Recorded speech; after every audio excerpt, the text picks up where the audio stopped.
উত্তরাঞ্চলের ৭ জেলার প্রবেশপথ রংপুরের মডার্ন মোড় অবরোধ করার কথা রয়েছে বেগম রোকেয়া বিশ্ববিদ্যালয়ের আন্দোলনকারীদের। এ বিষয়ে আরও জানাতে আমাদের সাথে সরাসরি যুক্ত হচ্ছেন সহকর্মী মাজেদ মাসুদ।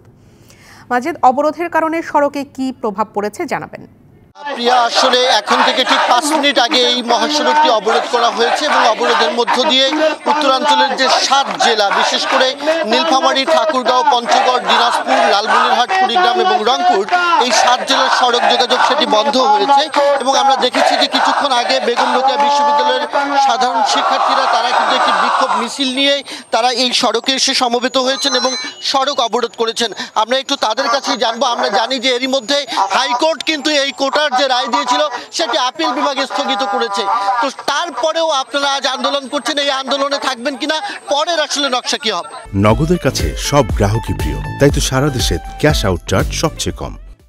আমাদের আসলে আন্দোলনের একটাই উদ্দেশ্য হচ্ছে 2018-তে যে আন্দোলনটা তুলে নেওয়া হয়েছিল সেটা আবারও কেন দেয়া হলো।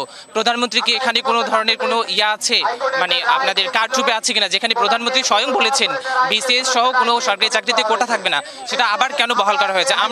আমরা যে কোটা চাই না, একদমই সেটা ভুল। আমরাও কোটা চাই, সেটা যৌক্তিক কোটা হবে।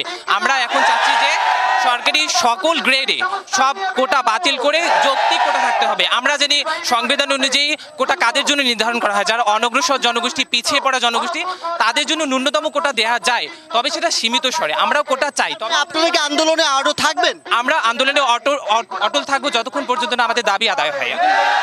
আমরা আসলে প্রিয়া শুনছিলাম যে সুপ্রিম কোর্ট যদিও আসলে এই রায় স্থগিত করেছে, তারপরে কিন্তু শিক্ষার্থীরা বলছেন তাদের যে দাবি কোটা সংস্কার বা কোটার যে সমস্যা এটি সমাধান করার জন্য একটি বিল পাশ করতে হবে। যতক্ষণ না পর্যন্ত এটি হয় ততক্ষণ পর্যন্ত তারা এই আন্দোলনে থাকবেন বলেই কিন্তু সাধারণ শিক্ষার্থীরা জানাচ্ছেন। তো প্রিয়া, আসলে আন্দোলন চলছে, সড়ক অবরোধ করে তারা আন্দোলন করছেন, মানুষজনের ভোগান্তিতেও কিন্তু সাধারণ মানুষজন করছেন।